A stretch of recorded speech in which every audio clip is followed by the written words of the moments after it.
Whereas, yeah, but he's a pacifist. Oh! Oh! Oh! Hello there, great person. Welcome back to Let's Watch Vinland Saga. Today we're at episode 14. And we will just see if they finally cross Wales and arrive at their destination. Let's see what's gonna happen. Something bad is probably gonna happen down the line. So I'm curious to see what it is, and let's have some fun with the episode. Here we go. And don't forget to like and subscribe and comment on what you thought, and have some fun with this. Doch ich frag mich, wer wir sind.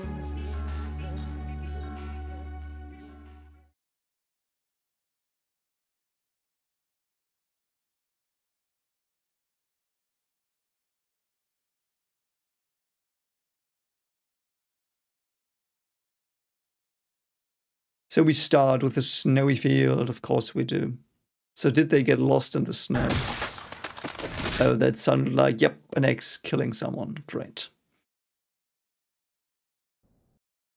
Why do you continue to forget us? Why have you abandoned us for so long?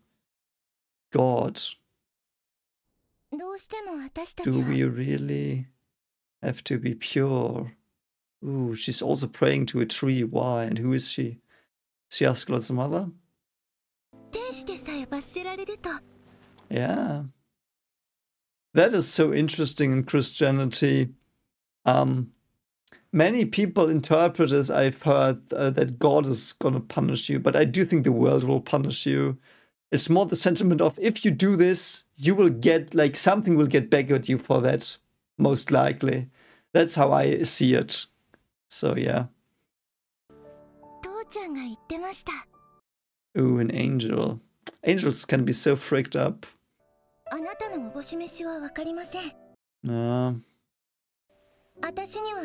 Kingdom in heaven.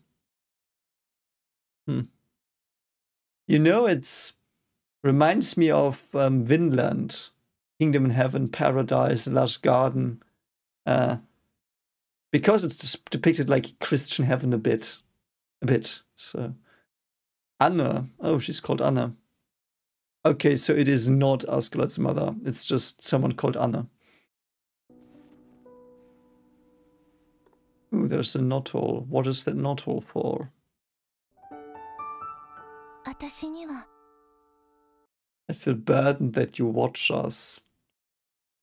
I mean, there are memes about the stalker god, but I also do interpret that differently for me. Like, I've got a probably unconventional interpretation of all that stuff, but so I don't know if you would care, I would just say it. So for me, this watching is like, it's more like your conscience. Like, you're never alone. There will always be your conscience judging you. And I'm not sure what conscience is and how it works. Perhaps if you want to define good, what your conscience tells you to do might be good. Like, it's probably not the best definition, but like, you could probably get something going with that interestingly. Like, it wouldn't get that far probably, but it's interesting. It might be an interesting start for some reflection on what is good.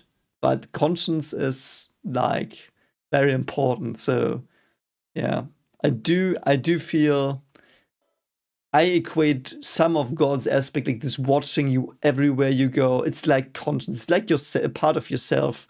And I mean, as far as I know, in Christianity, we have this, because I would still consider myself a Christian, even though I am nowhere near a literal interpretation of a Bible. Like, I just take from it what is useful to me and what I think is correct and of merit. So, but the thing is with that is,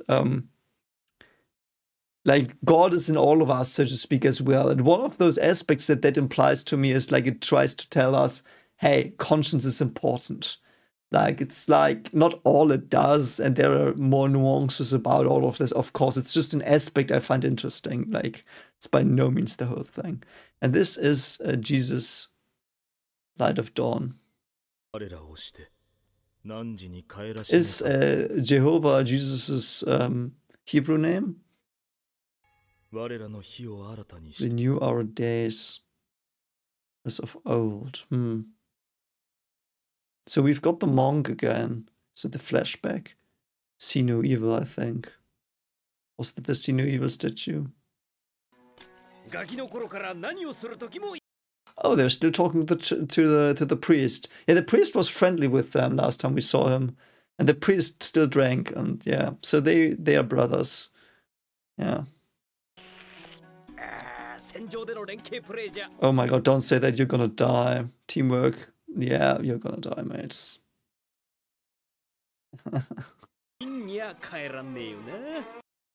I never trade our relationship for silver, right, brother? True. It depends on how much, yeah. Ah, they're trolling a bit, but man, I do feel they are gonna die. Oh no. They're cool though. What the fuck are you doing? I love the way this light faded away. Ooh, yeah, the love again, the love aspect. Why does he remind me of Zeke so much? Like, look-wise, that's interesting. Also, he's talking a bit like Zeke. It's interesting. But, yeah, he's still about that love thing. So he tries to teach them about Christian love. Listen, you priest man! Yeah, he probably wouldn't be, but that's not his thing. I think it's wonderful. It probably is valuable to those. Is he drinking wine? Is he trying to, like, because that would be so interesting. I've never seen that done. A priest drunk on wine, because wine is Christ's blood, so to speak, as far as I know. So. Ooh, interesting. Would you have my back when I... Yeah, interesting question. Yeah, next of kin, I guess. Good Samaritan. That's why it's not the same. Holy shit. I love that though. I love their cultural exchange. It's fun and it's nicely written. Yeah, why does he like booze? No, it's not. Oh, are we getting more on the booze? I love it. I'm sorry. What? Why does he drink so much? I want to know. Is it just to do with Christ's blood? Does he want to be close to Christ? Oh. Take the ship. There was one warrior on that ship. Oh, are they telling the Thor's tale? Yeah, awesome. Holy shit, man. And there's the legend again. The legend Thor's is. I really love the way the start of the show and Thor's was this mythological thing. He was not depicted as a real thing, so to speak. Like, he didn't really have apparent flaws in fight. Like, he was just this mythological legend-like hero. And here he becomes exactly that. Was he single-handedly defeating them all? Like, or is it just like someone tells us this story and that's like how it is, but it's so cool. Yeah. Exactly. That is love. That is love. Is the priest gonna say that's love? No, it's love. He spared you. Whereas, yeah, but he's a pacifist. Oh! Did he do anything else? Oh, is he thinking he's like some rebirth of the Lord or something? What's his name? He doesn't know Thor's name? Why does he not know Thor's name? Didn't Askeladd shout that around? I'm pretty sure they knew. A true warrior doesn't need a sword. Yeah, that's Christian talk, I think. Like, you, not necessarily, but it's like there are similarities, so. Or perhaps he's got a personal connection to him. Yeah, priest is so fucking weird, man. I love you. Where are you going? He's scuffling off now with his booze. Is he gonna pray? Was that love? Yes. Oh man, the priest is the weirdest character. He's a bit scary. Looking into the flames like Moses was, I guess. Interesting, man. Oh, that's so awesome, man. It's so weird, but awesome. He's still sitting there and pondering that. Did he just die? I don't think he did die. Did he? No, he didn't. Okay. Yeah, they are fucked in snow. I mean, yeah, of course. Of course they're fucked. Like, didn't they predict that? Yeah, that is a bit true though, yeah. Yeah, luck is no longer on your side. Do you believe in luck though? Yeah, the soldiers are getting agitated as well now. That is true though, but I do think the what's it called? It's not weather. It's not weather. I don't know the word, like rain, wetness, snow, coldness, heat, like whatever the part of weather that is the term. I miss it here. But that is something that does in many people. Like, for example, I've heard that in Russia, the artist people did not fare very well under snow and stuff. Like, that did in many people. So, yeah. I wouldn't underestimate it. But then again, it's Askeladd. He's probably not... Oh, someone collapsed. Okay. He might take this a bit too lightly. Ooh. Yeah, can't camp out in the open. What are you gonna do now? Ooh, ear says we are ready. That's good. What did your ears hear now? That is true though.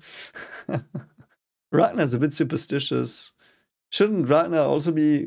This Ragnar also Christian? Shouldn't it be like the Lord should guide us, or we are sinning, or some stuff like that? I don't know.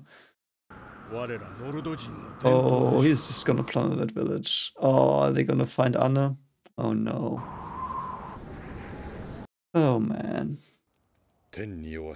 Yep, they are gonna find Anna here. I love that prayer. Yeah, forgive us our debtors, also we have forgiven our debtors. That is interesting. In German, it is not debtors, like the prayer, like they are saying here. I don't know what it's called. Is it the Lord's Prayer in English? What is it called? But in the German version, it is not debtors literally.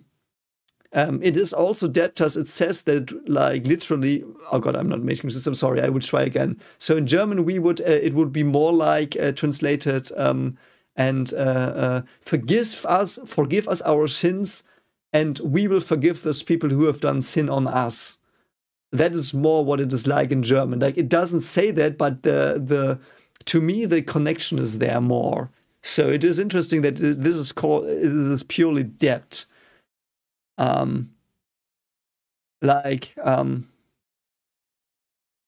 Might be, yeah, it might also not. Perhaps I always interpreted too much into the debt, but for me it was debt as in a sin, like a sinful debt. But yeah, anyway, I probably am wrong. It's probably more like this is probably like,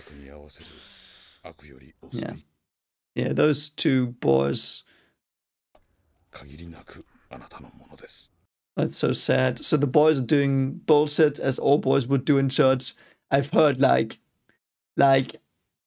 also when I was in, like, I don't know what it's called. You have to go to church like for 2 years before you get into, like, incorporated into your society of Christianity, your church circle, whatever it's called. Sorry for the word loss here a bit, but and others from my school, they were just clowning around in the church all the time. It was very annoying. I did like some of the sermons, but they were too long and too long-winded many times. I have to admit, like, it wasn't my thing really. I liked reading the Bible more and thinking about it than hearing someone talk about what it means. Because many times it made sense what they said, but sometimes I also was like, it's reaching, and you know, it's like the scientist in me perhaps already waking up then. But yeah, and the little girl here is like looking to the mother, and she wants to papayas, I guess, or grandmother or aunt. So, amen. Yeah. And is the door gonna get bashed in now by Askeladd? Oh god, man. Oh my god, I can't watch this. Oh god, I can't watch them getting slaughtered. I don't want to watch them getting slaughtered. It's gonna be horrible. Like, they are so thankful for their food, they've worked for it, and now asshole's gonna come and steal it. Oh no. Yeah, Jesus told us to. Yeah. Jesus is always right. Okay. Oh, really? Yeah, that's what they tell. I like that, the devil's story. It is basically warning you there is something very bad out there. Like evil exists. That's always how I... Oh god, this reaction episode is somehow turning into what I think about Bible stuff. But I mean, here we are. Let's just have some fun with it. So I do think the devil is telling us there is fucking fucked up shit in the world. It exists. It's out there. And you can be in a state where that will get you. And you will, like... Hell doesn't need to be in the afterlife. I see it as hell can be in the future. Like in your future could be like hell if you don't abide by what the Bible says in for example, the commandments. Like, I know it's very strict, and some of the things in the Bible are not easily understood or contradict each other as well. And I think that's on purpose, because if things in the Bible wouldn't contradict itself, like themselves, I would be a lot warier of it than I am, because it shows that there's no easy solution for things. You can't just have this thing and everything is gonna be abide by those rules and everything will work out. It shows that sometimes things have to be different.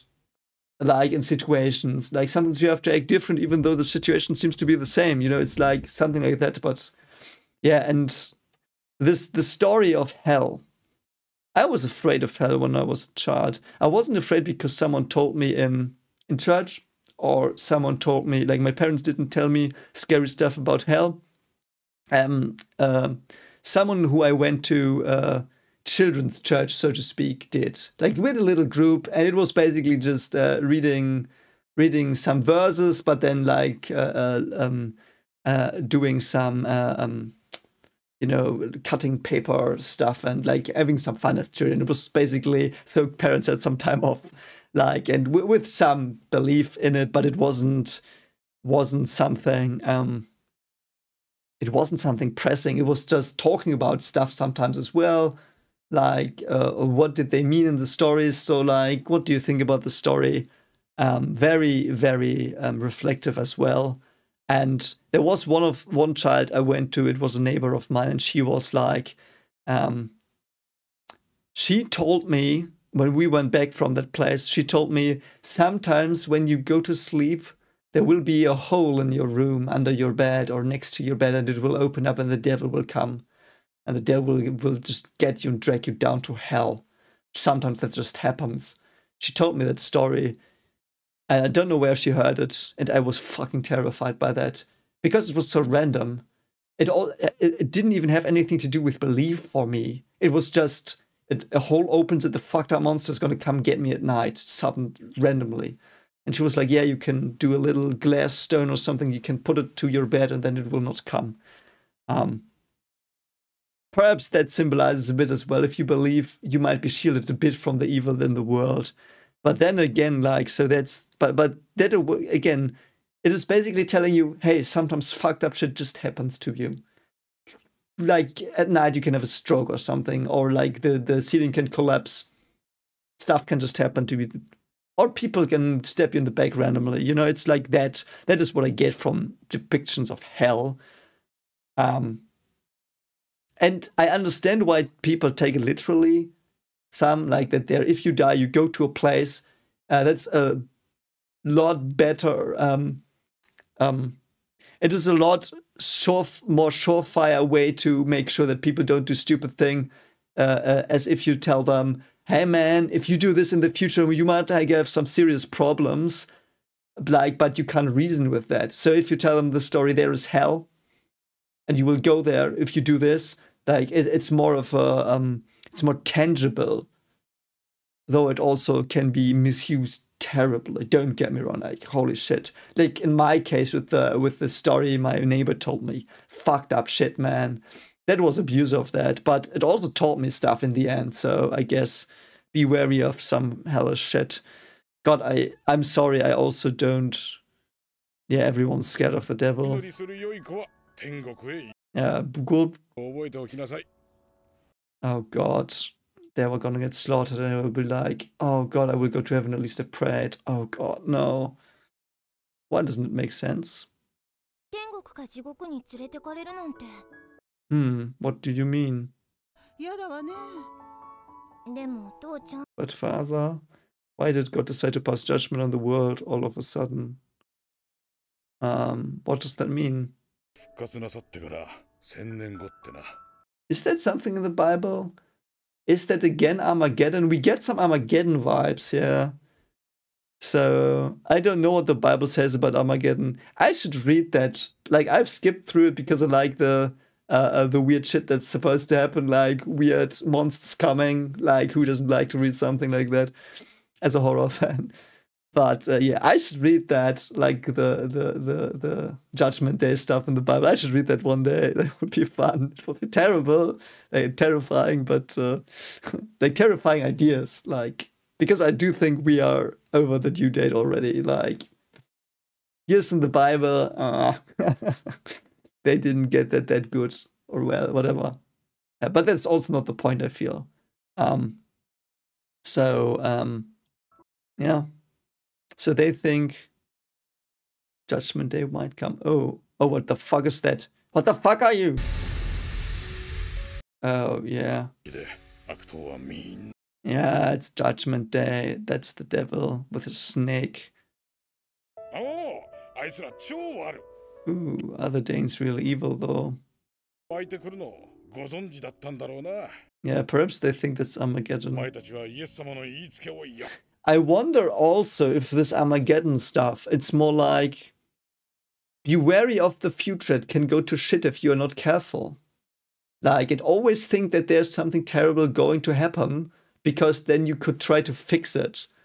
Because, again, if you take it metaphorically, and you don't have to, it's just, again, my stupid opinion that you can, of course, attack if you want. Like, this is nothing, it's just ramblings of an idiot, most of it. Like, I just thought of that sometimes, so take it with a grain of salt. But for me, it's like, I mean, there is a day when there will be hell, and God will slay it, or the angels will slay it. It's basically being a good person, perhaps, or acting in line with the stuff that is positive will fend off the darkness. So it's basically, even if there's catastrophe, there is hope. That is basically the message of that for me. But I don't know the details of the story, so I probably got that really wrong. So I don't know. Oh God, Anna. I have to pee. Yeah, whatever, Anna. What's gonna happen here? Jesus Christ, it's gonna happen. She's gonna get murked. Yeah, that's the problem. That's the problem. Children will take everything literally. What does she have in that hole, though? She probably stole something. She might have stolen something and you are not supposed to steal. Or what is she doing here? I mean, she had that ring on earlier, I saw it. Oh yeah, she stole it. She stole the ring. She broke one of the commandments. And now she thinks she will go to the devil if she doesn't get it back. Is that what do you say? Deadly sin? Stealing? I really don't know that part. I really don't. But that's, yeah.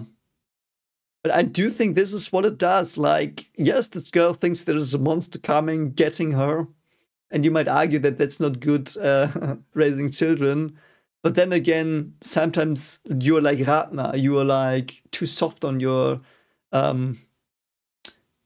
not soft. Like, you're softening your children from consequences too much. And if the child thinks there is a devil that will get her, she might not steal again.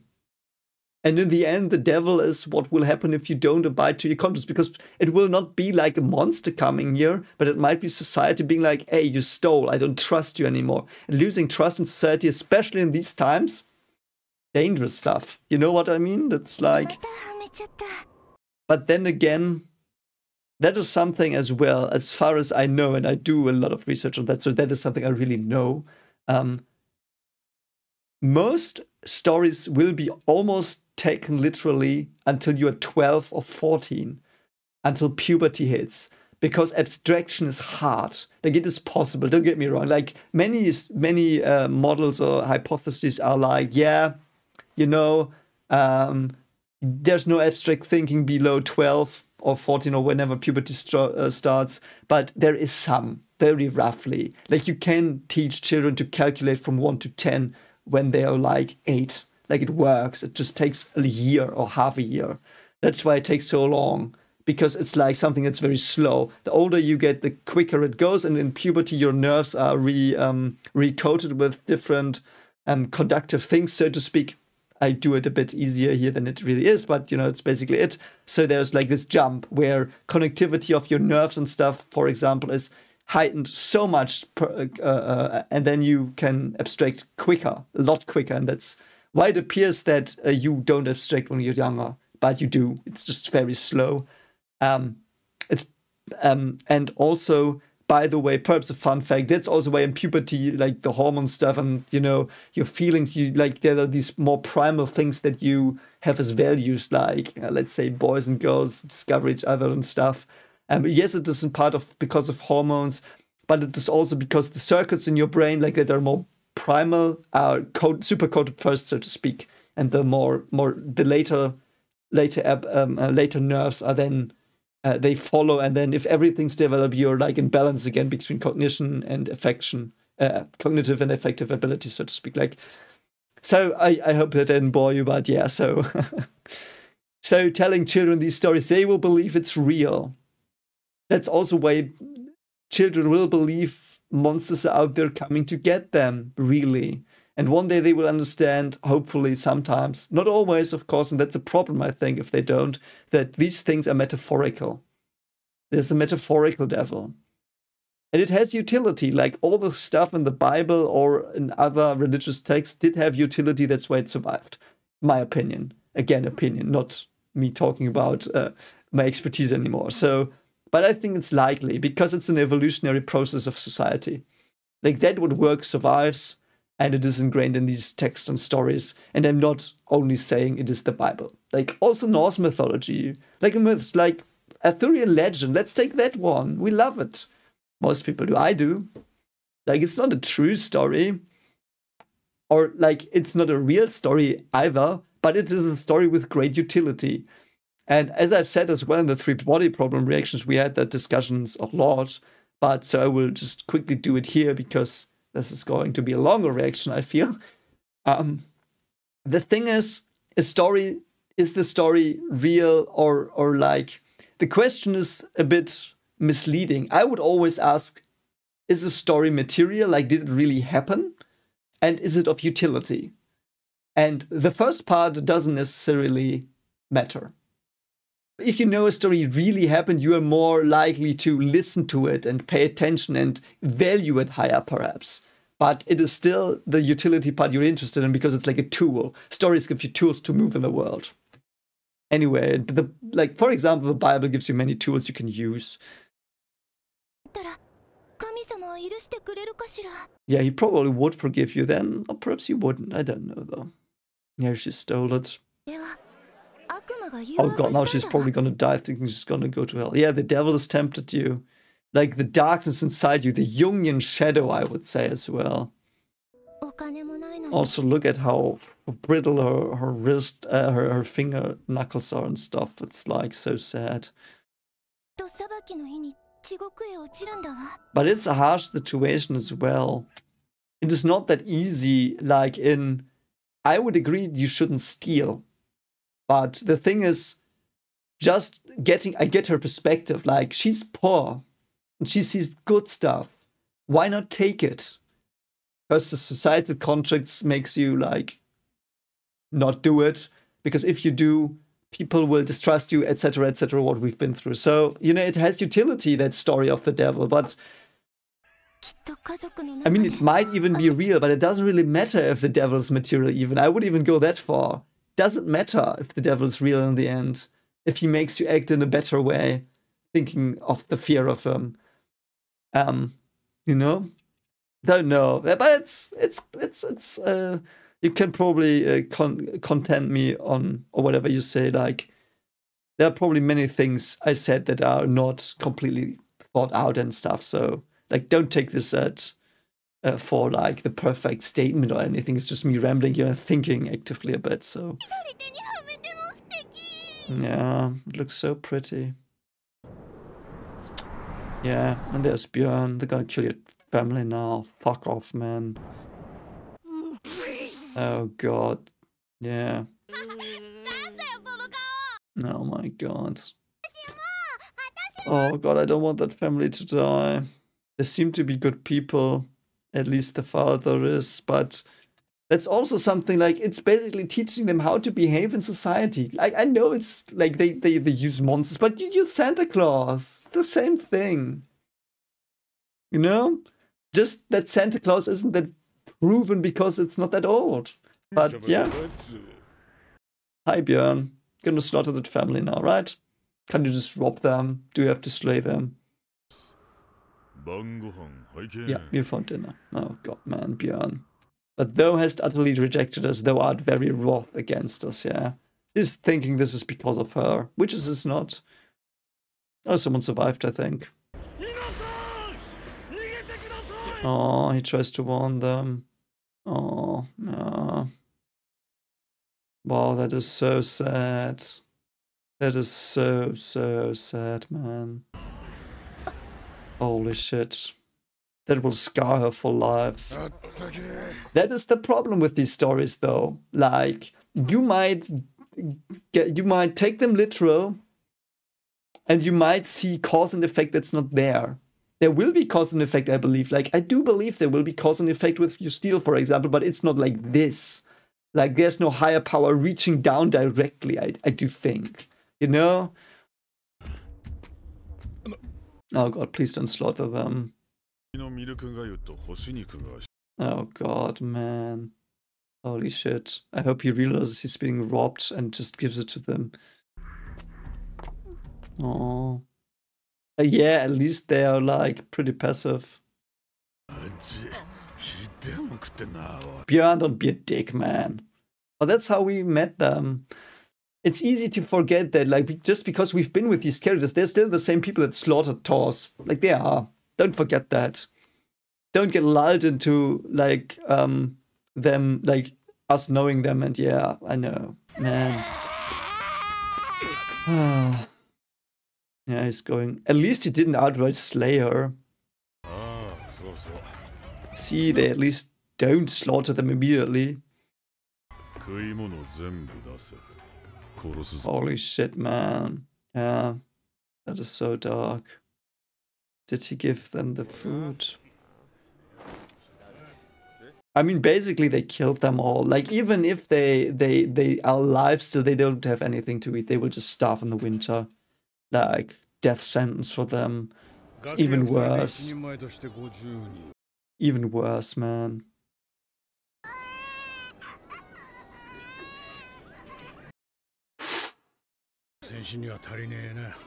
Man. Holy shit. Holy shit, man. The baby.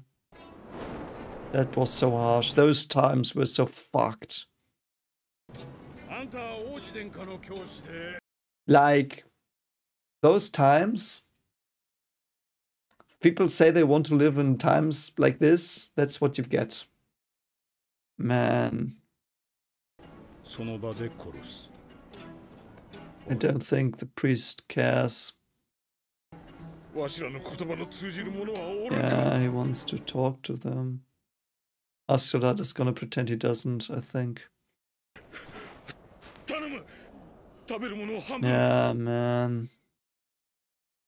Holy shit, man, that's so dark. Oh, man. What the fuck? Go fuck yourself, Askeladd. What does that mean? Oh, fuck yourself. Oh no, he's gonna slaughter them. What the fuck? Man. Oh god. Yes, they are civilians, man.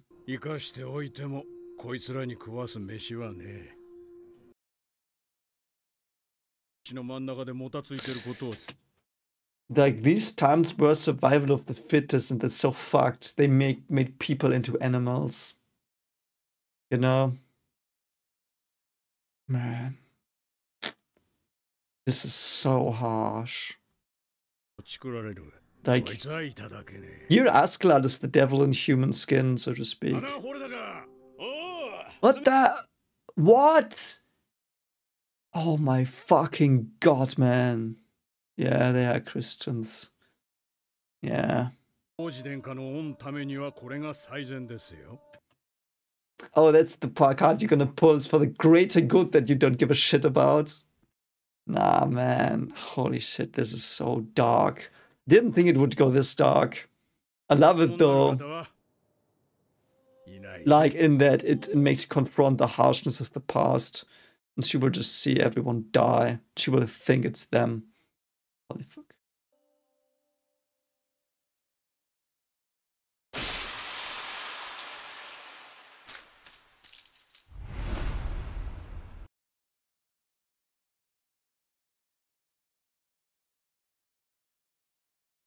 What the fuck, man? Holy shit. Like, why the fuck did you even change your fucking trail, you fucking asshole? You know what the fucked up thing is? This is a situation they were in where it's live or die for all of them. Darkness and humanity came through. And you know what's interesting? The Christians said, like, let's share the food. At least let's try it. And Askeladd was, nope, gonna get your head now and kill your fucking newborn child, man. This is so harsh. This is so harsh. That's how the times were. You know, it's like, holy shit, that's why I hate those. Like, I would never want to live in those times. That's how it was. One winter, like, it doesn't even have to be Vikings raiding you. It could just be that your crops, like, went to shit because there were fleas or some fucked up shit. What do I know about crops? Done in like this. It was the devil. No, it was nature. It was nature. You know, I do think in these situations the devil is also there because at least you can justify it somehow, the terribleness of the world. It was some entity that was evil. It wasn't just life. Like, fuck off, man. Oh, are we gonna... Oh, man, go fuck yourself so hard, you shit faces. Like, back to animal state for you, I guess. And they're gone. Yeah. And the grave is covered in snow. Oh, it's not yet. Okay. Wow, the way they protected themselves. Like, this is fucking evil. You know why I think this is evil? Because they could have shared the food. And I do think it would have worked. Like, Askeladd has, what do they have? A week until they get more food? Like, fuck yourself, man. And she's gonna be traumatized for life. She will think that's her fault. Correlation doesn't mean causation. That's why it's so dangerous to think it does. She will now fuck herself over in her head. Like, she will be like, it's my fault. Holy shit, man, this was the darkest episode by far. Perhaps one of the darkest things I've ever seen, because it's so real. It was real. This fucked up shit was real. And it is still real somewhere. Because that is what happens when the comfort of your little chair that you sit in, like I sit now, when your comfort goes away, who are you then? In this situation, who are you? Are you Askeladd? Are you like, let's make sure we have enough food and, I mean, isn't it merciful? Because they will starve otherwise. Let's just end them.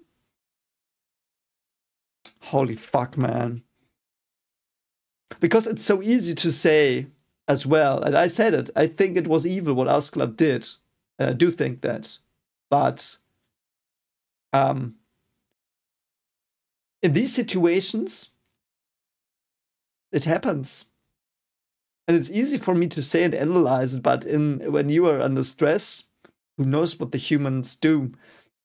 And the devil inside you is there, like everyone has the devil inside. As I said, the Jungian shadow, so to speak, like the darkness within you, the thing that will make you pull the trigger in a situation where you're not safe anymore, or something you value is threatened very, very terribly.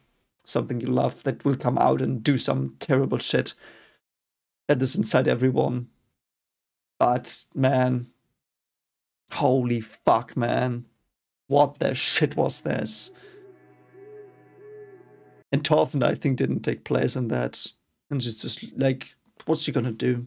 Just gonna fucking starve. Holy shit, man. And she's probably gonna hallucinate. Holy fuck. Yeah, she's already cold. Already red on her knuckles. Oh god. Yeah. That's the thing. Holy fuck, man. That's when you take it too literal. Yeah. Yeah, exactly that. Oh, yeah. That's also, she's worried for them. It gives her comfort, at least, the belief. Even though, like, it stops her from going completely mad here. Though what I want to say again, and I did say it a bit right now, just now, but that is the thing. She might think they sinned or something, and that's why God took them. You could also make the fucked up argument, perhaps it's not fucked up in your mind, I do think it's pretty dark, that their life is horrible, the Lord just takes them. That's why people were taken a lot in those times, because times were just terrible. He was just like, yeah, let's come to heaven quicker. Like, you could make that argument from what is in the text, I guess. And it's dark as fuck. And I wouldn't agree, probably. I do think I don't. I would have to think more about it, but my hunch is I wouldn't agree with that. Like, terrible. But it is comfort, I guess, for her. Though, yeah. And that is also why correlation is not causation. Like, she might now think, because I stole and they arrived, it's correlated, it is. But it isn't causation. But because she has a very metaphorical, like a very literal belief here, she might, like, that might be her reasoning. Like, that's how she explains the world to herself. So her literal interpretation of these things will lead her to think it's causation instead of correlation, without proof, so to speak. So, yeah. What the fuck did I just watch? Holy shit, she's probably afraid to go to hell now. Or also to not be with them right now. What? What do you mean? Why is she feeling elated?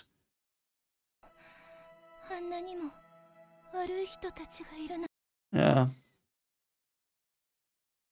Look at Askeladd. Yeah, because their belief is different. Though how would, like, this situation, that is so interesting. What is the Norse, the Nordic or whatever belief they have? I don't know what it's called, like the belief in Odin and Thor. What does it say about this situation? When are you allowed to end people? That's interesting. Though Askeladd doesn't look happy. Like, don't get me wrong. What do you feel? Oh god. Oh god, man, she's so broken. Oh, she died. Oh god. Yeah, she died. She froze to death. Holy fuck, that was also dark. You know what was pretty fucking dark here? That she was going out too much. And her hands got redder and stuff. And she was already dying from hypothermia because her guilt drove her out and out again to the ring. Oh, I don't know why it locked me off. One moment, please. Yeah, okay, so sorry, my internet crashed, so we have to see her die again. So again, I do think she was like guilt of stealing, like she was mesmerized by this ring. So she was drawn to it again and again. And it might be either that she was disagreeing with the teachings, that she was like, I deserve this. And that's why she felt elated, but she also felt elated that like somewhere inside her, she felt it was wrong to take it. That might be an interpretation, I guess. Or the other is like her guilt, her consciousness, her conscience drove her again and again to the ring, putting it on, telling herself that it was a good thing and that it was worth it, but it wasn't, and she knew subconsciously. And in the end, like that drove her to hypothermia and death in the end. Like her conscience did, which is also horrible. Like nothing is perfect. Conscience can do this probably as well. So like that's also like rule number one for me is always like every idea has a very dark turn, every single one. And even following your conscience can have this dark turn, like dying of hypothermia in this situation. It's a bit constructed, but like I guess things like this can happen. So always make sure you know where your idea can go horribly wrong and may harm things. So yeah, let me see. Like yeah. So rip Anna. What the fuck, man? Rip Anna. And there's the dawn. Great, brilliant. Hi, dawn. So now it's a ghost village. Reminds me a bit of the girl with the matches or whatever it's called. And now the light of the Lord mockingly shone down on that village. Oh, she's still alive. Oh, okay. I thought she was. I thought she died.